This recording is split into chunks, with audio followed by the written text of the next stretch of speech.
Therefore, I do not run without a definite goal. I do not flail around like one beating the air, but I strictly discipline my body and make it my slave so that after I have preached to others, I myself will not somehow be disqualified. इसीलिए मैं तो इसी रीति से दौड़ता हूँ, परंतु लक्ष्यहीन नहीं। मैं भी इस रीति से मौकों से लड़ता हूँ, परंतु उसके समान नहीं जो हवा पीटता हुआ लड़ता है, परंतु मैं अपने देह को मारता कूटता और वश में लाता हूँ। ऐसा ना हो कि औरों को प्रचार करके मैं आप ही किसी रीति से निकम्मा ठहरूं। जीवित अनुग्रहकारी परमेश्वर पिता, हम तुझे धन्यवाद देते हैं कि परमेश्वर आज के दिन तो हमें इस वचन के साथ आशीषित करता है। जब हम परमेश्वर किसी धावक के बारे में या परमेश्वर की जिस तरह हम यहाँ बाइबल में पढ़ते हैं एक धावक के बारे में जब वो दौड़ में दौड़ता है, या किसी पहलवान के बारे में जो कि परमेश्वर मुरझाने वाले मुकुट के लिए वचन कहता है कि वो तैयारी करता है। मतलब एक पहलवान जो मुक्केबाजी की तैयारी कर रहा है, या एक धावक जो दौड़ की तैयारी कर रहा है। जब हम परमेश्वर इस बाइबल का अध्ययन करते हैं और जब इसकी डेप्थ में जाते हैं, हम इस बात को समझ पाते हैं परमेश्वर की जिस रीति से एक धावक अपने दौड़ के लिए अपने आप को तैयार करता है ताकि वो इस दौड़ में परमेश्वर पार्टिसिपेट कर पाए, वो उस दौड़ में दौड़ पाए। पहले तो वो अपने आप को परमेश्वर उसके योग्य बनाता है, एलिजिबल करता है, और उस दौड़ को सिर्फ दौड़ने के लिए नहीं पर उस दौड़ को जीतने के लिए वो तैयारी करता है। अपना नामांकन करने के बाद वो उस तैयारी में जुटता है कि वो उस दौड़ को जीत जाए। और एक धावक जिस तरह अपने परमेश्वर दौड़ के लिए प्रचलित है, मतलब एक धावक है तो वो हम अपने आप जानते हैं कि वो दौड़ता होगा।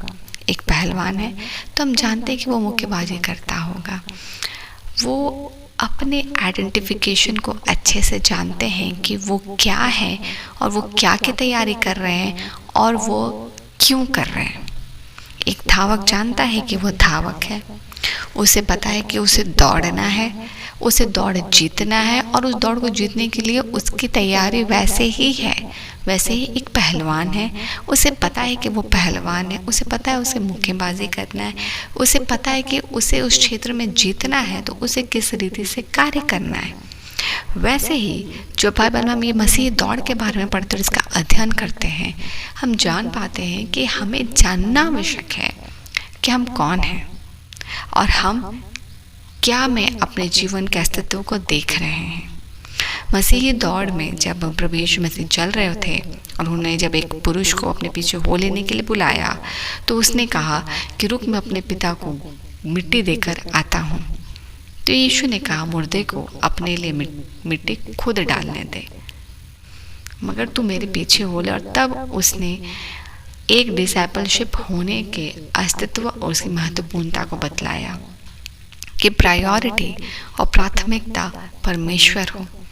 जो मुझसे सर्वप्रथम प्रेम नहीं कर सकता वो मेरा चेला नहीं बन सकता। वैसे ही हमें आवश्यक है पहले ये बात जानना कि हम मसीही हैं। हम मसीही हैं, हम जानते हैं क्योंकि हमने विश्वास किया है। विश्वास से यीशु का लहू आया है और यीशु के लहू के द्वारा हमें पाप धुले और हमने एक नए जीवन को, रिजरेक्टेड लाइफ को पाया है। कैसे? यीशु के द्वारा, क्योंकि उस यीशु ने उस क्रूस पर अपनी धार्मिकता, अनंत जीवन, अनुग्रह और टुगेदरनेस विद गॉड के साथ हमें साझा किया है कि हम उस हिस्से के साथ साझा किए जाएं, उस डबल ग्रेस ऑफ पोर्शन के साथ और अनंत जीवन के साथ, परमेश्वर के साथ। अब जब हम इस जीवन में हम जानते हैं कि हम मसीही हैं तो हमें आगे क्या करना है? हमें मसीही जीवन जीना है। हमें लक्ष्यहीन जीवन नहीं जीना है। जिस तरह एक धावक जानता है कि उसकी लक्ष्य क्या है, वो उस लक्ष्य के लिए तैयारी कर रहा होता है। क्या उसका रेस के लिए, और उस तैयारी के साथ जब वो दौड़ता है उस रेस में, तो उस रेस में भी उसे पता है कि उसके लक्ष्य क्या है, उसे जीतना। पहलवान का लक्ष्य क्या है कि उसे पार्टिसिपेट करना है, और जब वो पार्टिसिपेट करता है मुक्केबाजी में, उसे उसका लक्ष्य होता है उसे जीतना। वैसे ही हमारे मसीह जीवन में हमारा लक्ष्य हमारा परमेश्वर है। उसका पर्पस है, उसका हमारे जीवन से योजना का पूरा होना है कि जब इस जीवन को पूरा कर हम अपने पिता के पास जाएं तो हम अपने ग्रहणियों के जीवन के साथ परमेश्वर के लिए ग्रहणियों के ठहराए जाएं। और इसीलिए हमारा वचन कहता है कि मैं अपने शरीर को अपने वश में लाता हूँ, कि मैं जो प्रचार कर रहा हूँ मैं अपने देह को मारता कूटता और वश में लाता हूँ। ऐसा ना हो कि औरों को प्रचार करके मैं आप ही किसी रीति से निकम्मा ठहरूं। We are setting example of Christianity. Following Jesus is an act of righteousness. हम किसी कम्युनिटी या किसी परमेश्वर, किसी नामकरण को नहीं दिखला रहे हैं, पर हमारा जीवन वास्तविक है, हमारा विश्वास वास्तविक है, वो जिंदा है। जीवित खुदा पर हमारा जिंदा विश्वास है और हम उस विश्वास में आगे बढ़ रहे हैं। हमारा जीवन वास्तविक है, इसकी गवाहियाँ वास्तविक है। तो जो हम एक जीवन जी रहे, एक मसीही जीवन, we are belonging to Jesus Christ. जिस तरह एक धावक अपने स्पोर्ट्स को बिलोंग करता है, हम अपने यीशु को बिलोंग करते हैं। तो बहुत आवश्यक है कि हम इस बात की महत्वपूर्णता को समझें, और चूँकि हम यीशु को बिलोंग करते हैं और हम यीशु के लिए फॉलोइंग जीसस क्राइस्ट के एग्जाम्पल को सेट करते हैं, हमारा गंभीर होना और परिपक्व होना आवश्यक है। आइए हम प्रार्थना करें।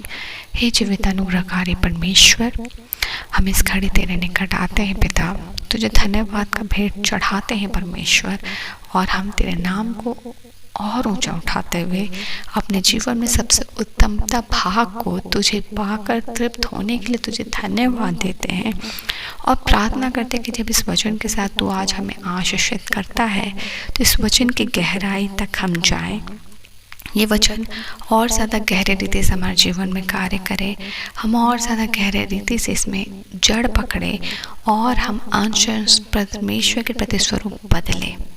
हमारा और ज़्यादा अस्तित्व यीशु में गाढ़ा होता चला जाए। जिस भाग में, जिस पोर्शन में, जिस फॉर्म में तूने हमें रचा है, तेरी योजना पूरी हो, ताकि परमेश्वर हम हर दिन किसी लक्ष्यहीन की ओर नहीं पर परमेश्वर की योजना की ओर दौड़े।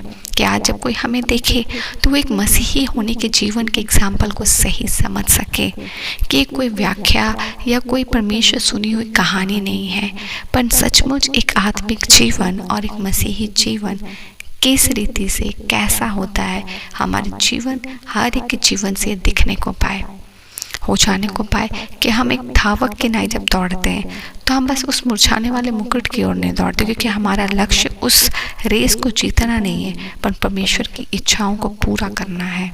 कि हमारा जीवन तब पूर्ण होता है जब यहोवा की सारी योजना हमारे जीवन से पूरी होती है और हम अपने जीवन के संपूर्ण कार्य को कर कंप्लीट अपने परमेश्वर के पास जाते हैं, ताकि हमारा जीवन जिस सफलतापूर्वक कार्य के लिए बनाया गया था वो योजना यहोवा के अनुग्रह के द्वारा पूरी हुई। हम प्रार्थना करते हैं कि जिस जिस जीवन के उद्धार के लिए, जिस जिस जीवन की उदारता के लिए, जिस जिस जीवन की संयम और उनके जीवन में अनुग्रह के कार्य के लिए तूने हमारे जीवन को रचा है, या जिन जिन के जीवन में हमारे जीवन के द्वारा आशीषित आनी है, योजना पूरी होनी है, सब पूरी हो पिता। कि हम तेरी संपूर्णता के गवाह ठहरे और हमारा जीवन तेरी संपूर्णता के लिए ग्रहण योग्य ठहरे। रात्रि की बेला में तूने हमें संभाला, धन्यवाद। आज के दिन को सौंपते हैं, हम आशीषित हो, हमारे जीवन के गवाही से आपको महिमा मिले, हम सुरक्षित घर से जाएं, सुरक्षित लौटे, हर पेंडिंग वर्क यीशु में पूरा हो, हमारे परिवार समेत हम सब तेरे शरण में सुरक्षित और फ्रूटफुल होने को पाए। धन्यवाद का भेंट चढ़ाते हैं और इन सभी प्रार्थनाओं को मांगते हैं। अनुग्रह सुनिए, स्व के राज्य में ग्रहण कीजिए यीशु के नाम से, आमीन।